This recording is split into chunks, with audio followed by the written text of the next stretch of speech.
Assalamualaikum warahmatullahi wabarakatuh.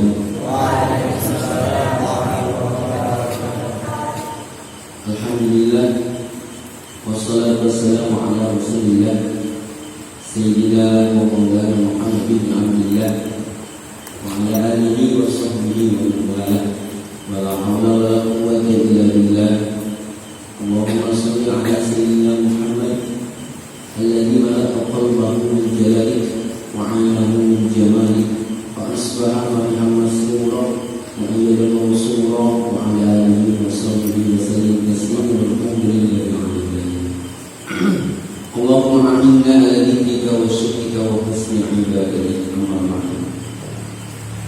Hadratul karamin wal mukarramat yang kami hormati dan yang kami muliakan guru kita bersama Al-Habib Hamid bin Fadil Badri, juga Al-Habib Husain bin Muhammad Al-Kab yang pada malam ini beliau alhamdulillah, tapi mudah-mudahan insyaallah keberkahannya sampai kepada kita semuanya. Kita doakan mudah-mudahan guru kita senantiasa Allah sehatkan badannya, Allah panjangkan umurnya, Allah permudah segala urusannya, dan senantiasa berada dalam lindungan Allah Subhanahu wa Ta'ala. Juga yang kami hormati Al-Karom guru kita Ustaz Ridwan yang hadir setiap mengenai jasa pada malam Senin.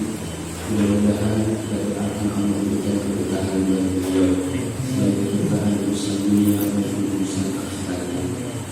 Juga yang kami hormati para guru-guru kita yang berhalangan hadir malam ini. Juga yang kami hormati dan mudah-mudahan Allah memuliakan para jamaah ikhwan dan akhwat yang sudah hadir pada malam ini. Alhamdulillah, terima kasih atas kehadirannya, karena jasa ini bisa terus berlanjut karena kehadiran kalian. Berarti kalian yang hadir pada malam hari ini kalian sungguh sangat luar biasa.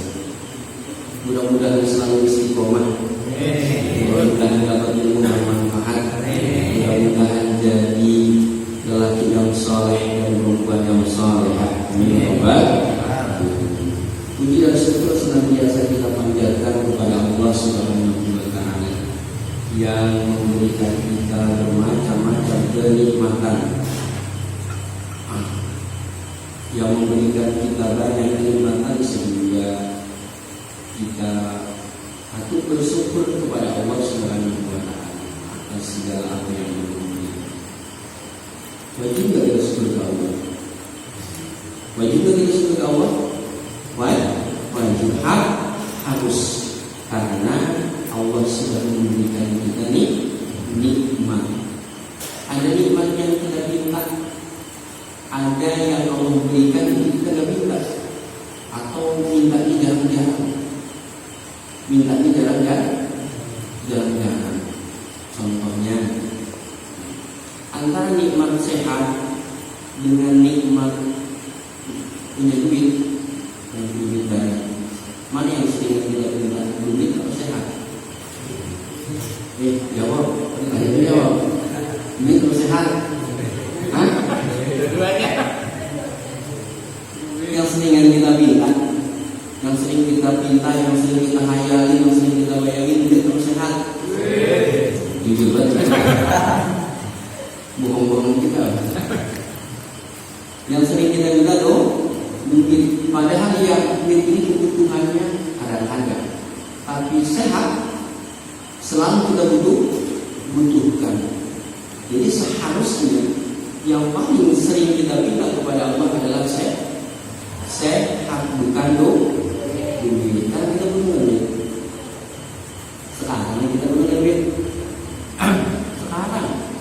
Kalau seandainya kita punya duit 1 miliar itu buat apaan sekarang? Benar? Butuh nggak duit sekarang? Sekarang nih. Sekarang kita butuh nggak duit? Nggak buat? Sehat butuh nggak? Butuh. Biar bisa menerima ilmu dengan baik. Coba kalau sakit gigi, dengerin ngaji enak banget. Enggak ada enak-enaknya awalnya segini dengerin ngaji.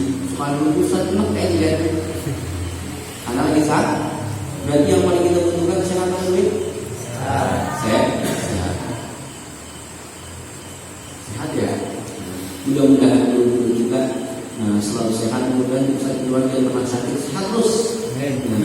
Biar selalu ada jalan setiap malam Senin. Dia tidak apa-apa dia. Dia biasa mana-mana. Selawat dan salam semoga selalu Allah tambah limpahkan kepada qudwah hasanah kita yang mulia kita yaitu Nabi Muhammad sallallahu alaihi wasallam. Mudah-mudahan kita semuanya senantiasa mendapatkan syafaat dari beliau di yaumul qiyamah nanti. Kiamat nanti kita mendapatkan pembelaan dari beliau. Dan mudah-mudahan pembacaan salawat kita tadi dapat Allah sampaikan kepada baginda Rasulullah SAW agar beliau tahu bahwa dari sepanjang ini ada umat-umatnya yang menginginkan perkenalan dengan beliau, yang menginginkan dikenal oleh beliau. Maka dengan selawat kita mudah-mudahan kita dikenal oleh kekasihnya Allah baginda Muhammad sallallahu alaihi wasallam.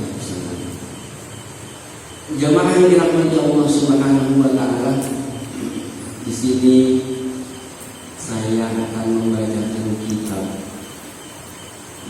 Risalatul Mu'awanah karangan Al-Habib Abdullah bin Alwi Al-Hadid. Mudah-mudahan kita dapat keberkahan dari beliau dan pemahaman kita. Ini saya baca, kalau misalnya ada yang salah-salah mohon dibenerin ya. Karena ini kita bukan barisnya. Jadi resikonya nggak ada barisnya ya salah. Kalau ada barisnya nggak ada resiko buat salah. Ada baris, ada baris. Kalau nggak ada barisnya, nah ada resiko buat salah. Ada kemungkinan buat salah karena nggak ada baris, nggak ada barisnya. Jangan sangka ini pengen bisa banyak kita yang nggak ada barisnya begini butuh waktu yang lama, butuh ilmu. Yang beberapa jenis ilmu nggak bisa dengan satu jenis ilmu kemudian kita bisa baca kitab yang tanpa hakikat ini. Maka dengan beberapa jenis ilmu barulah kita bisa membaca, memahami, mengartikan kitab-kitab yang ada barisnya. Jadi kalau nggak ada barisnya, kalau salah baik aja. Ada barisnya salah, nggak wajar. Ada barisnya salah nggak wajar. Bismillahirrahmanirrahim. Qala al-mu'allif rahimahullahu ta'ala wa nafa'ana bil ulumi fid dunya wal akhirah. Wa 'alaika ya akhi bi muraqabatillahi ta'ala fi harakatika wa sakanatika wa laqawatika ila akhiril qaul. Kita dianjurkan oleh pengarang di kitab untuk selalu muraqabah. Muraqabah itu apa? Barangkali ada yang tahu apa muraqabah? Sendiri ada yang tahu. Muraqabah itu apa? Merasa diawasi oleh Allah Subhanahu wa ta'ala. Merasa diawasi oleh Allah Subhanahu wa ta'ala. Kita harus selalu muraqabah dan takun dan mendekatkan diri kepada Allah Subhanahu wa ta'ala. Kita harus selalu merasa diawasi dan berkeinginan untuk dekat dengan Allah Subhanahu wa ta'ala. Biar masuk ini contohnya. Kalau ada perempuan dideketin apa dijauhin? Anak muda ini, rata-rata anak muda. Kalau ada perempuan dideketin apa dijauhin?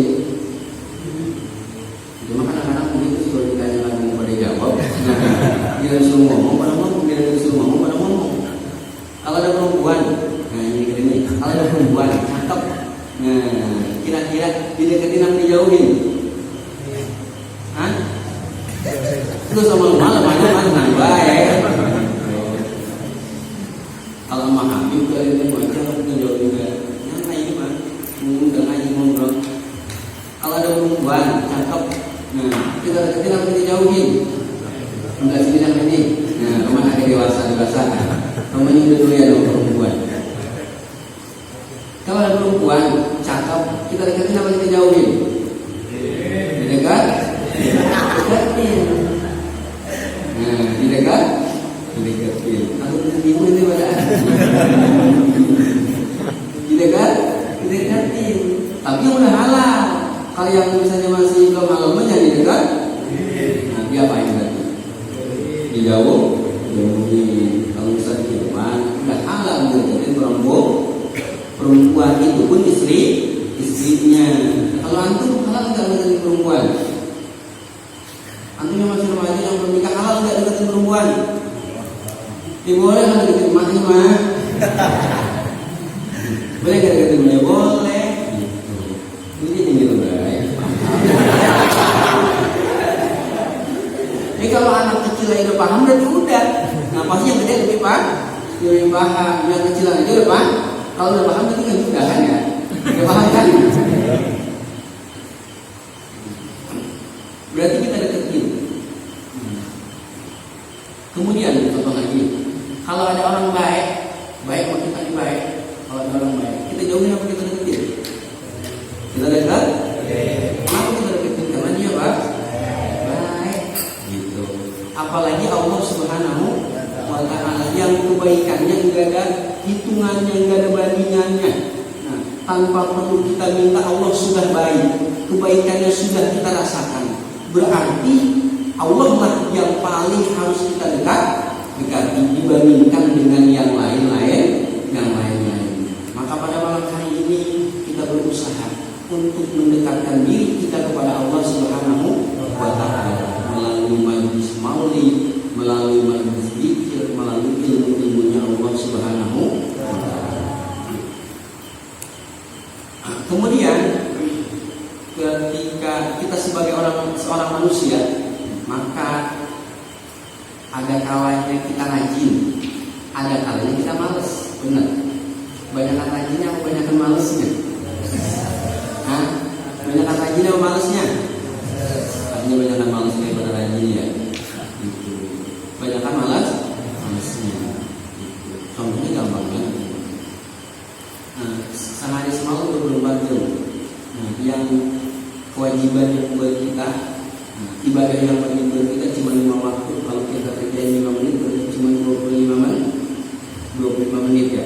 Kalau sholat 5 waktu, kita kerjain 1 kali sholat 5 menit, maka cuma 25 menit. Sedikit kagak, benar. Setengah jam juga kan? Kagak. Berarti dikit banget. Waktu kita untuk mendekatkan diri kepada Allah Subhanahu wa Ta'ala. Tapi kadang itu pun, kalau kita lagi rajin, kalau kita lagi malas gitu. Aku beda dengan malasnya daripada rajin. Sholat itu dipaksain benar, nggak maksain nggak sholat. Subuh juga bangun dulu kuprak baru bang.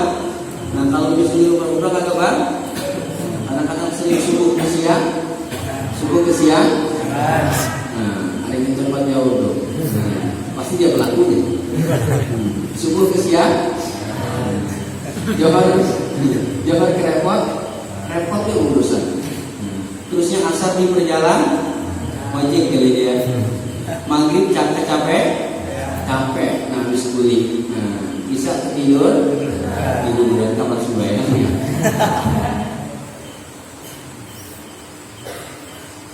Kadang-kadang kita males. Maka ketika kita males, ada caranya supaya kita jadi rajin lagi.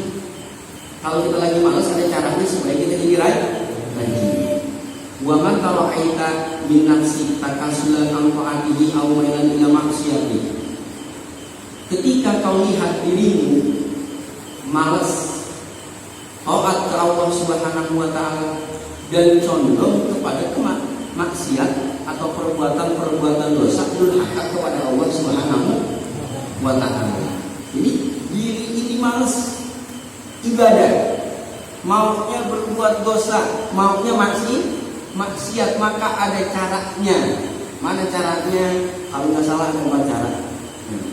Maka ada caranya. Yang pertama, fadzakirha bi annallaha yasma'u wa yara wa ya'lamu sirrak wa najwa. Yang pertama, kita harus mengingatkan diri kita. Caranya nih, ketika kita malas berbuat taat kepada Allah dan condong kepada maksiat. Yang pertama caranya supaya menghilangkan rasa malas tersebut, yang pertama adalah ingatkan diri kita bahwa sesungguhnya Allah Subhanahu wa taala melihat kita, memperhatikan kita dan mendengar kita, mengetahui apa yang kita lakukan, mengetahui apa yang kita sembunyikan. Kita ingatkan diri kita tentang itu, bahwa Allah memperhatikan diri kita. Contohnya, kalau misalnya sekarang kan ada banyak apa itu namanya CCTV. Nah, kalau kita dipantau sama CCTV, kalau kita mau ngambil apa-apa, berani nggak? Berani nggak? Nah, enggak berani. Kenapa?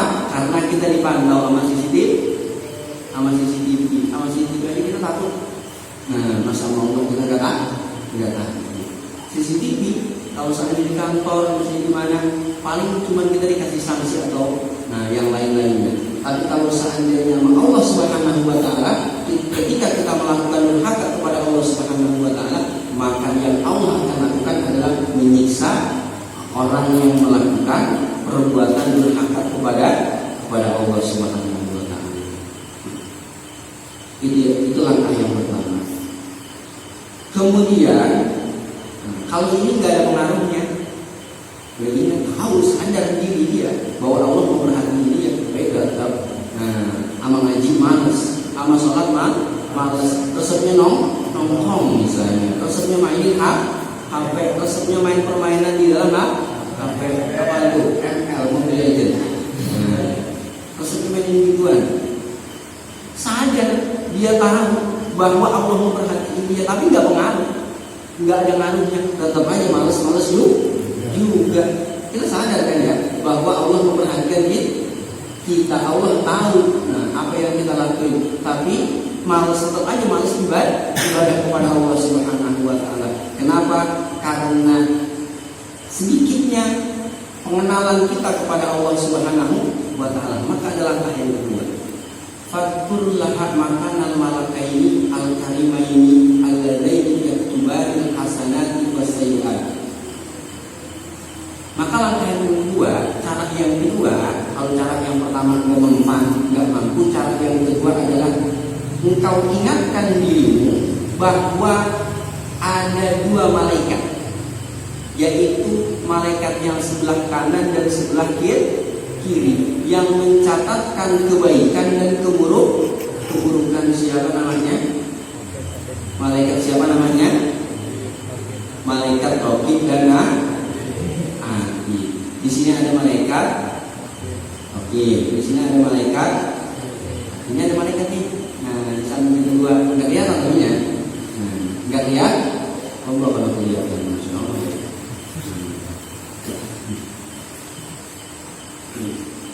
Jadi cara yang kedua, ingatkan dirimu bahwa ada 2 malaikat yang mencatatkan kebaikan-kebaikan dan keburukan. Ya, kalau kita malas ibadah, ingetin diri kita, kok ada malaikat yang mencatat kebaikan, ada malaikat yang mencatat keburukan. Setiap kebaikan kita tercatat semua. Setiap keburukan kita tercatat semua. Kalau kita lagi sholat, ada catatannya. Kita lagi nongkrong, ada catatannya.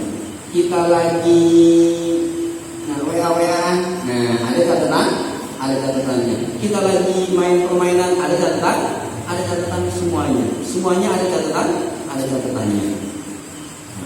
ingatkan diri kita, wahai diriku. Ada kedua malaikat loh, yang mencatat kebaikanmu dan mencatat keburukanmu. Maka janganlah engkau lakukan perbuatan keburukan, maka hendaklah engkau lakukan perbuatan kebaikan. Jadi ingatin ada dua malaikat. Itu langkah yang kedua. Kalau nggak ngaruh juga, malaikat nggak kelihatan, nggak ngaruh. Nggak ngaruh buat dia. Maka ada cara yang ketiga. Cara yang ketiga, fadkullaha qurbal maut. Maka ingatkanlah dirimu tentang dekatnya kematian. Kalau kita malas ngaji, ingat mana kalau kita mati. Itu. Kalau kita malas baca Quran, gimana kalau seandainya kita mati? Itu. Mau ngaji apa mau diaji? Jamaah. Mau ngaji apa mau diaji? Gitu. Mau ngaji apa mau diaji? Mau baca Quran apa dibacain Quran? Hah?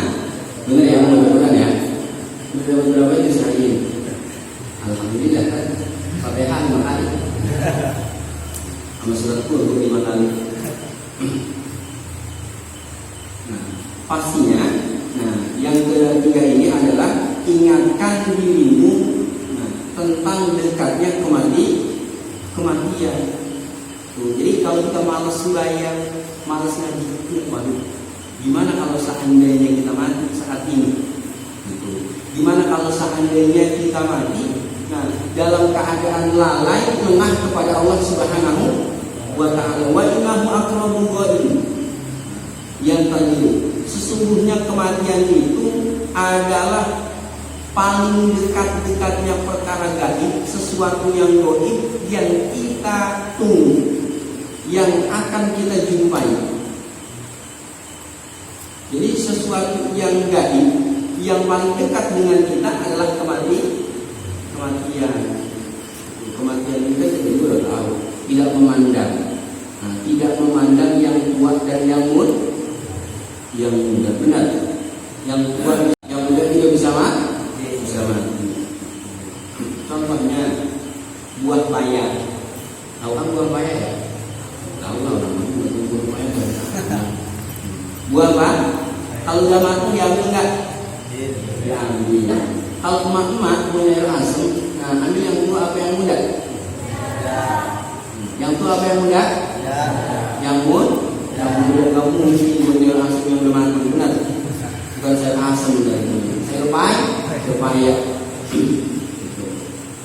Maka kematian ini tidak memandang usia, tidak memandang bagaimana seseorang sedang berbuat apa.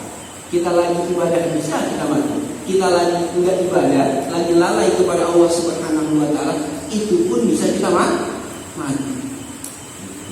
Jadi makanya ketika kita malas taat kepada Allah, condong kepada maksiat kepada Allah Subhanahu wa Ta'ala, ingatkan diri kita bahwasannya kematian ini adalah perkara yang paling dekat. Ingatkan diri kita. Bagaimana kalau seandainya kita mati dalam kondisi tidak sedang taat dan tidak sedang ibadah kepada Allah Subhanahu wa Ta'ala? Juga. Kan biasanya kalau misalnya ingat mati, iya. Kapan kita ingat mati? Kapan kita ingat mati? Kita ingat mati ini biasanya kalau ada week. Benar nggak? Kalau ada week, wah ada sambil ngomong. Siapa mati? Baru ingat mati. Jangan. Nyari, bukan mikirin dia, bukan juga. Siapa yang lagi sakit ya? Ada mikir siapa yang lagi sakit? Kayaknya dia yang lagi sakit. Kayaknya dia bakal mati. Kalau ingat baru dia ingat mati dulu kan buat dia. Makanya kalau orang-orang dulu kalau ada bumi itu dia diserempongin, itu kan diserempongin.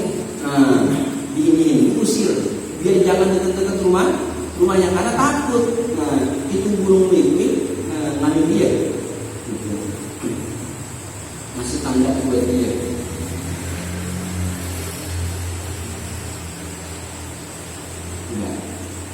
Cara yang ketiga. Cara yang keempat, kalau misalnya yang keempat ini yang kematian nggak ngaruh juga, meninggalkan maksiat masih jalan nggak ngaruh. Maka cara yang keempat yaitu fadlul laha ma wa'adallahu bihi man aqa'ahu minat tawadil azimi wa ma tawa'ada bihi man asabi minal adabil alim. Ingatkan diri kita, yaitu segala sesuatu perbuatan taat patuh kepada Allah Subhanahu wa taala, itu Allah berikan pahala yang besar. Dan segala perbuatan maksiat, itu Allah siksa dengan siksaan yang pedih. Ingatkan diri kita bahwa setiap perbuatan baik taat kepada Allah Subhanahu wa taala itu ada pahala yang besar. Segala perbuatan maksiat itu ada dosa yang sangat pedih. Akan ada siksa yang sangat pedih dari Allah Subhanahu wa taala. Ingat itu, kalau seandainya kita malas ibadah kepada Allah Subhanahu wa taala, malas ngaji, apalagi malas ngaji. Ingat ngaji ini ada pahalanya. Enggak ngaji kita dosa, maka enggak ngaji ini akan disiksa oleh Allah Subhanahu wa taala.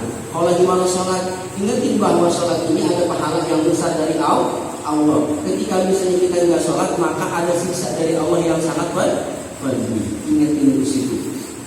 Ingat di situ buat agar kita mau melaksanakan taat kepada Allah Subhanahu wa taala dan menjauhi maksiat. Sama duit doyan gitu. Doyan duit. Doyan gamit tapi nilainya gitu. Yang kita mau yang kita senang. Jadi kalau misalnya pahala ini kan gaib ya. Gaib nggak kelihatan. Maka bayangin sholat dapat duit, semangat nggak? Semangat nggak sholat dapat duit? Semangat. Semangat sholat dapat duit. Sholat apa yang dapat duit? Sholat apa yang dapat duit? Perempuan mana tadi buat masalah dapat duit? Ini musik atau salah kami dapat duit. Sepertinya dia yang ngomong. Salat dapat semangat enggak? Biasanya jadi semangat lagi. Salat dapat duit, semangat dia. Bahkan perlu bawa wudhu dia. Tapi semangatnya karena pengen dapat duit. Jadi bayangin setiap sholat dapat Jadi setiap kita sholat anggap aja itu sholat jenazah, tapi jangan sholatnya bukan jenazah, nggak nyambung.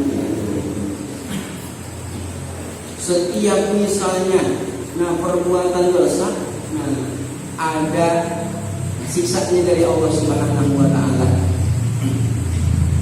Siapa mau sakit gigi? Ada yang mau sakit gigi? Nggak ada ya. Kita tahu sakit gigi menyiksa. Sakit itu cuma di sini kan. Tapi yang kesusahannya semua badan. Preman aja takut mau sakit gigi. Preman bodoh gede. Kalau sakit gigi menyerah dia. Kalau sakit gigi menyerah. Kenapa? Karena udah nggak ada apa-apanya kalau sakit gigi.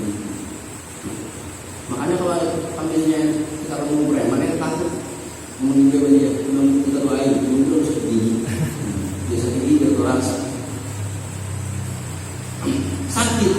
Jadi kita bayangin setiap perbuatan maksiat, kita bayangin ada sakit yang akan kita derita. Setiap kita mau melakukan perbuatan dosa, bayangin kalau misalnya ngelakuin ini, ntar sakit gigi atau misalnya sakit apa gitu. Pokoknya ada sakit yang akan kita alami ketika kita melakukan perbuatan dosa. Maka otomatis jadi melakukan perbuatan dosa, perbuatan maksiat ini. Kalau misalnya perempuan cewek ini, kalau kita seandainya kita dia kan sakit, siapa sakit? Kita seandainya kita nggak WA dia, kita diputusin. Kita diputusin. Mau sakit diputusin apa sakit disiksa? Kalau sakit disiksa mau sakit badan, kalau sakit diputusin sakit hati. Mau sakit badan atau sakit hati? Hah? Mau sakit badan atau sakit hati? Sakit hati apa enggak sih? Ini namanya muka-muka sakit hati semuanya. Lebih baik. Soalnya kan nggak ngalamin sakit hati. Ini kayaknya mama-mama sakit hati semuanya. Nah, setiap perbuatan maksiat ada sakitnya. Jadi setiap perbuatan dosa lalai kita kepada Allah Subhanahu wa taala ada sakit yang akan kita derita. Kita bayangin itu. Kalau seandainya nggak ngaruh juga, nggak ngaruh, jadi ingetin diri juga tetap aja nggak ngaruh. Maka kalau nggak ngaruh itu semua jadi langkah-langkah ini nggak ngaruh buat badan kita tetap aja. Waktunya ibadah kita males, waktunya ngaji kita males, goyangnya nongkrong, goyangnya main, senengnya mainin HP. Nah, amal ibadah nggak ada giat-giatnya, berarti kita sudah tertipu dengan nafsu kita sendiri. Berarti kita sudah tertipu dengan nafsu kita sendiri. Sedangkan nafsu ini, nah harus kita tekan, jangan dibiarin. Nafsu ini jangan dibiarin. Sebab kalau nafsu dibiarin, maka nafsu akan menguasai kita. Ketika nafsu sudah menguasai kita, maka otomatis badan kita dipakai untuk ibadah kepada Allah Subhanahu wa taala akan sulit, dan badan kita condong kepada perbuatan maksiat, durhaka kepada Allah Subhanahu wa taala. Kira-kira gerak kita amal ibadah, amal mainin HP, ikutan HP apa ibadah? Kalau ada HP bunyi, nah kita langsung ambil apa enggak? Ambil apa enggak? Jujur aja, ambil apa enggak? Ambil. Enggak bakal dihukum ini. Ambil. Kalau ada aja langsung surat apa enggak? Ngopi dulu. Jawab. Langsung sholat apa enggak? Enggak. Kalau misalnya ada HP bunyi langsung kita ambil. Itu aja menjadi tanda. Nah, bahwa kita sudah terpengaruh dengan nafsu.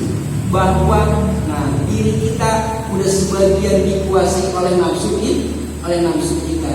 Karena kita lebih cepat kepada sesuatu, kepada HP dibandingkan kepada ibadah kepada Allah Subhanahu wa taala. Jadi hati-hati dengan nafsu kita, jangan sampai diri kita dikuasai oleh nafsu. Sebab berbahaya kalau seandainya diri kita sudah dikuasai oleh nafsu. Jadi jadi ada berapa langkah? Ada 4 langkah cara agar menghilangkan rasa malas ibadah kepada Allah Subhanahu wa taala. Jadi ketika kita malas, mulai lagi. Pertama ingatkan diri kita bahwa Allah memperhatikan kita. Keduanya bahwa ada malaikat, Raqib dan Atid yang mencatat perbuatan kita, baik perbuatan baik dan perbuatan buruk. Yang ketiganya kita mendekati terhadap kematian, dan yang keempatnya adalah segala yang perbuatan taat Allah janjikan dengan pahala. Segala perbuatan maksiat Allah ancam dengan siksa. Mungkin sampai sini apa yang saya sampaikan, mudah-mudahan bermanfaat, khususnya buat diri saya pribadi dan buat jamaah sekalian. Dipahamkan ya? Insya Allah. Apabila ada yang datang dari Allah Subhanahu wa taala, dan apabila ada yang salah itu semata-mata karena kebodohan saya sendiri. Apabila ada kata-kata yang kurang berkenan atau yang salah, saya mohon maaf yang semasing-masing. Kurang dan lebihnya, Assalamualaikum warahmatullahi wabarakatuh.